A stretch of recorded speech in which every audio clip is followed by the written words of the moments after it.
حضرت ابو ہریرہ رضی اللہ عنہ روایت فرماتے ہیں کہ نبی کریم صلی اللہ علیہ وسلم نے ارشاد فرمایا کہ ہم دنیا میں تمام امتوں کے بعد ہونے کے باوجود قیامت میں سب سے آگے رہیں گے۔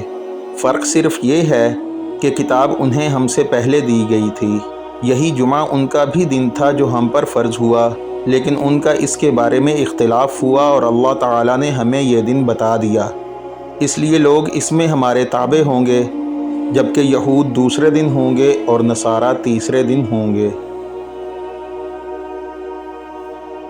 دوسری حدیث میں حضرت عبداللہ بن عمر رضی اللہ عنہ روایت فرماتے ہیں کہ نبی کریم صلی اللہ علیہ وسلم نے فرمایا کہ تم میں سے جب کوئی شخص جمعہ کی نماز کے لیے آنا چاہے تو اسے پہلے غسل کر لینا چاہیے۔